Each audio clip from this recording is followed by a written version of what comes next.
This is Byron Lazine and Nicole White, and you are tuned into episode 5 of The Real Word. Word up. Word up. We got to get right into it. Brother? No. No. We've got to get right into it. We've got a busy day.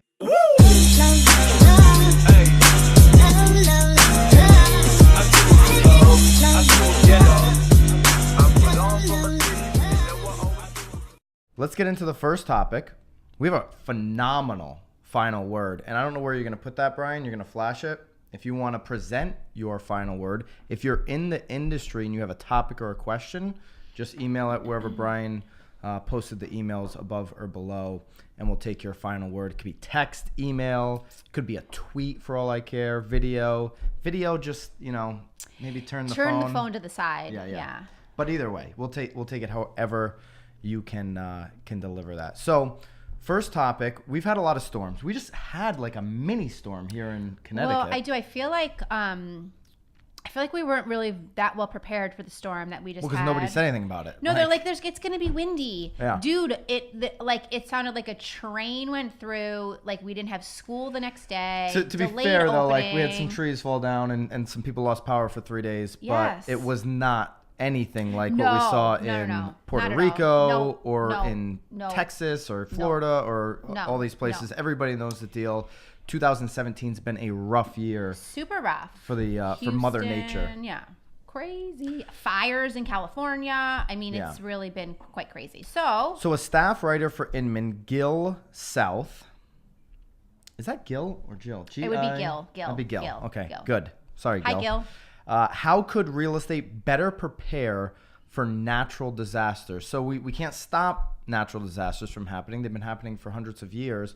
But how can we as an industry be better prepared for these disasters? It's obviously going to be an ongoing discussion, and I'm not even so certain that we'll have the answers for it. But it's really, I think, an important question to have because I mean, I really don't mean to. Because they're going to happen again. Well, hopefully 2018's not like right. as dramatic as and it's, wildfire, all this stuff. Yeah, well, and I think it's really important for us to dive into that because unfortunately, like if there continues to be these natural disasters, it is inevitably going to impact our business. Absolutely. I mean, especially like around, I mean, not especially, but around here, I mean, there were a few storms that were headed our way. And there were, obviously you have to then prepare like, okay, like our fall market would be over if a storm hit, just to sort of bounce everybody back. So I think it's a very good topic. I think it's interesting. I'm not so certain that I even have the answers. I mean, there were some really good things in the article about things that were being developed, agents sort of banding together to come up with some sort of relief funds. Yeah, there's a lot of relief funds. I know Tom Ferry did a big push on basically there was some realtor funds that were set up like California, knowing that, to your point, the agents aren't going to have as good of a market over the next few months of recovery. So funds that actually went to the agents as well as to the community. Yeah. Keller Williams did a 10,000. They have a 10,000 square foot warehouse in Austin, Texas. With supplies. Yeah. So they have 3 branded 18-wheeler trucks.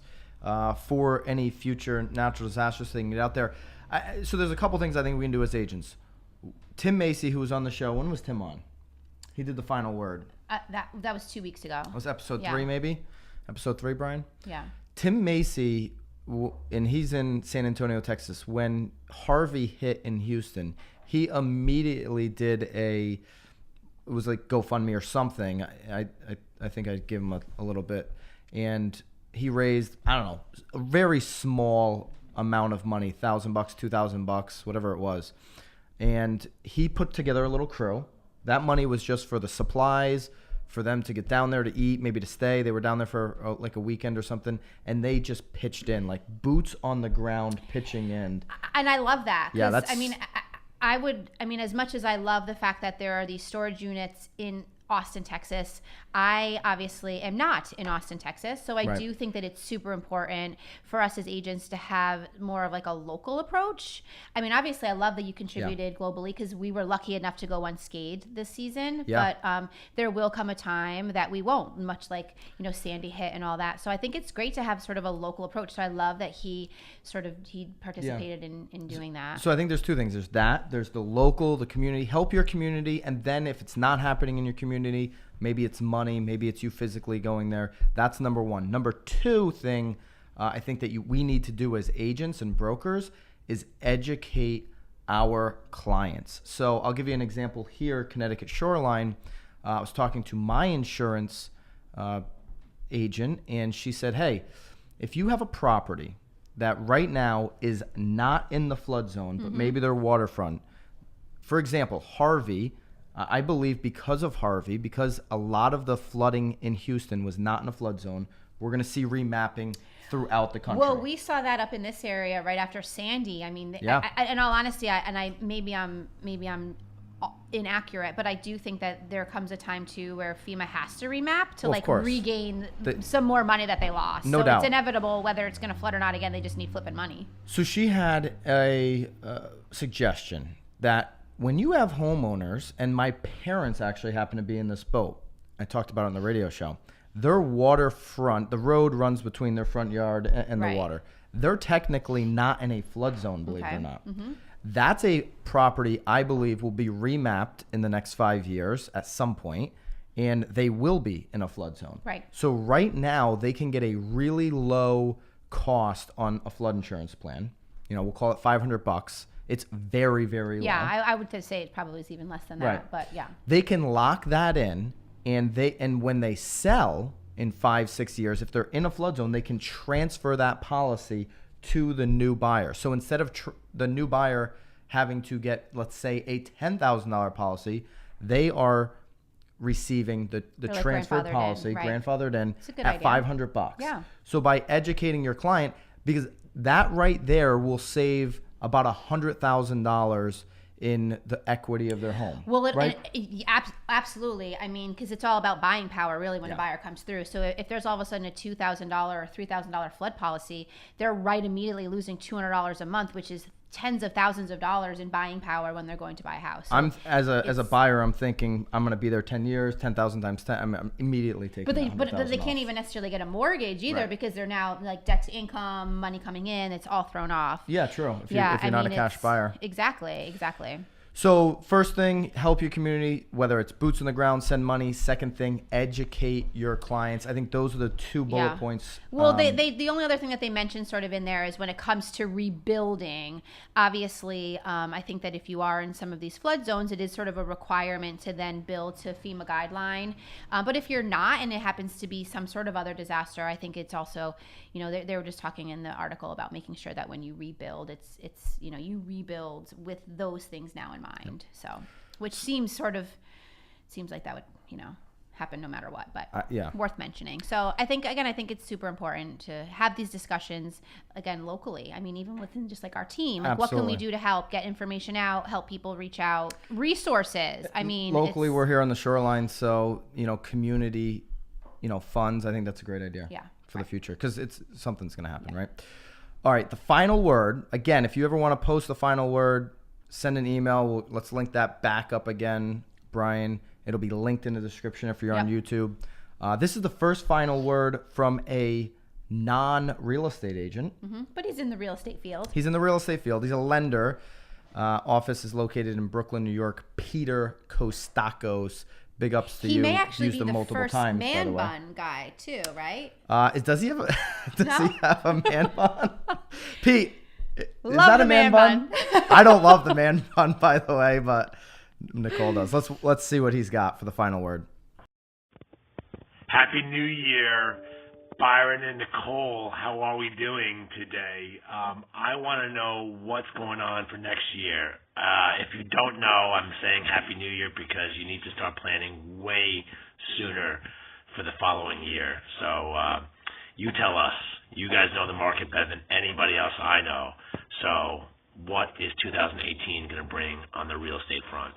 Take care and hope to hear soon. I love the final word. Thank you for the question, brother. You're like super excited about 2018. I'm super bullish on 2018, You're but pumped. here's the thing. I'm gonna put a little asterisk on that right now. Wow, that was a good word. It's one of the biggest words I could come up with right there. And you spoke it correctly, Yeah. because that could have For gone once. horribly wrong. For once, I spoke correctly. Thank you, Nicole, Yep. for pointing that out. Well, you know, Yeah. I gotta help whenever I can. Yeah, exactly. All right, so I think that there's a couple things that could change my temperature on the 2018 market. Huge natural disasters, like we just spoke about, will change certain markets if those continue to And unfortunately that means happen. snow too. Yeah, snow sucks, by the Yeah. way. We deal with that in Connecticut. It slows the market Ooh, down if there's does a it foot, ever. foot and a half. People just cancel showings, right? So things like that can impact, but snow will melt and the market will course, pick it right back just up if the demand's there. Starts a little slower. Yeah, it starts later. The other thing, geopolitical stuff, we can't control that, obviously, but that would have an impact on the economy and the markets and so on and so forth. So in a normal year, nothing major kind of happens. What we've seen locally, and I know nationally, I'll get into a national stat. Locally, we've seen year over year since 2012, more sales in basically all the counties that we cover. More total sales are Units. in units. Yep. Our sales prices haven't popped like the rest of the country. No. I'm super bullish on 2018 for us here locally, finally getting that pop in sale price. And we've seen them come up, but I'm bullish that they will come up more. I'm bullish that the luxury market, which has been soft across the country in 2017, is going to come back. I think there's so much money on the sidelines. I think if the tax cut happens, that's going to be a help. So I actually believe Lux market 2018, huge opportunity there. I think it's There's a lot of inventory. I understand that. super location based. Yeah. Yep. But yes, But that's all you're saying. no, I just think there's a lot of money tied up. Yep. Well, I feel like we talk about this, and we have talked about this. It's not going to all stay in the stock market forever. No, and I don't think that it necessarily needs to. But I think that there. I mean, we've always just. Maybe not you and I have talked about it, but I feel like within our area, we've always talked about like this pent up, sort of demand, Right. And people who are entering like the market, or I still think there's a lot of that. So I think. Well, that, here's the thing. Locally, the thing with agents here on the shoreline, Connecticut, a lot of inventory, but a lot of demand, pent up demand. But not good. That's it. No, you nailed it. There's a lot of shit on the market right now. And unfortunately, what's happening there is what's sort of keeping the prices from rising. You get a kick-ass house that like people haven't seen, dude. You can absolutely, and you can get well beyond what you ever thought you could. So, I think what's sort of hurting it here is that. We have old homes, old inventory. They're kind of tired, or they're not pricing them appropriately.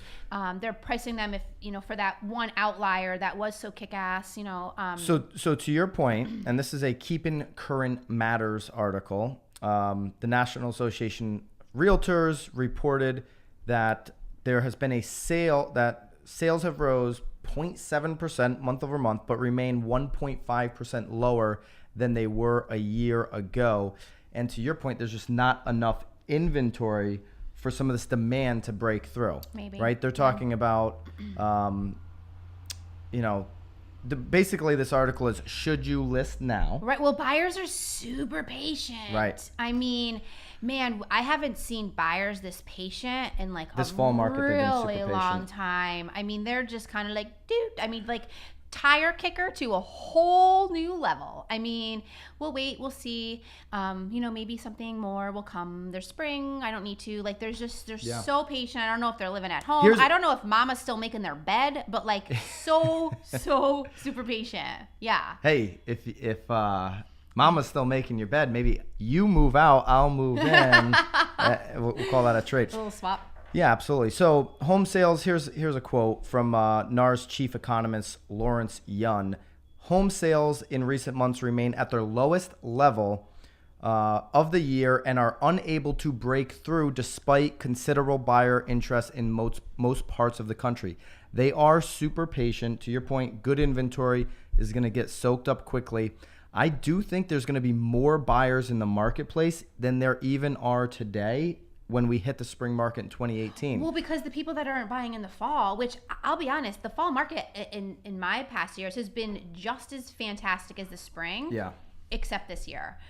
So I'm assuming that all the buyers that are sort of milling will probably still be sticking around in the spring. Yeah. I mean, again, the snow is always sort of the catch here. We never know what's going to happen, come December, January, February. But I agree. I mean, I think that I'm optimistic about, you have to be optimistic about every year, but it's showing very positive. I think it's going to be very positive. I believe there'll be more buyers, and I just think if you are a buyer and you see good inventory in this fall market that hits, you've got to be super competitive with your offer, because there's going to be more buyers competing for the good inventory in the spring, and I think you're going to pay a higher price in spring of 2018 than you can get in fall of 2017. Now they're talking about, should you list now? If you're a seller, I would list now if maximizing the sale price isn't your top priority, right? I think and here's what I mean by that. Like for me, I just sold my house. Maximizing every single penny wasn't my top priority. Okay. Finding a good buyer that could close on the date that I wanted was. There was nothing to do with, my house was totally renovated. It was fine, right? But if I waited for the spring, I think I could have gotten more money. Maybe, but you'd also be you'd be up against so much more competition though too. Maybe your house all of a sudden isn't quite as nice. Oh. Because all the other stuff was nicer. Yeah. Again, that's always the hard thing, And also, I mean, obviously it's so, to answer that question on a broad scale is virtually impossible, because I have no idea what your plans are. I have no idea what your time frame is. But if you want to be somewhere like for the holidays, you better flip and list it.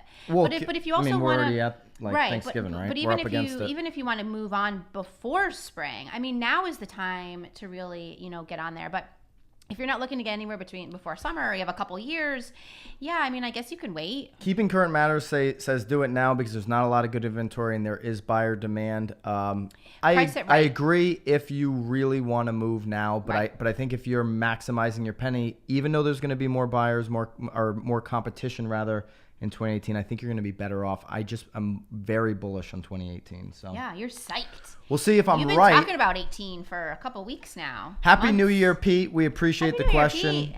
I think you're going to have a bang up year, Pete, as Yom well. Kippur, right? What did they say? Yes. Is that Rosh Hashanah? Yes. Something like that. Peace. Correct us if we're wrong. If you have a final word, definitely hit up the email links. You can email, text, tweet, Instagram. I don't even care. Put it in the YouTube comments. If you have a question or a topic for the show, industry related, of course, please send it through. Yeah. All right. We'll have fun with it. That was the final word. Thank you. Till next time, guys. Word up. What up? Word up. What up?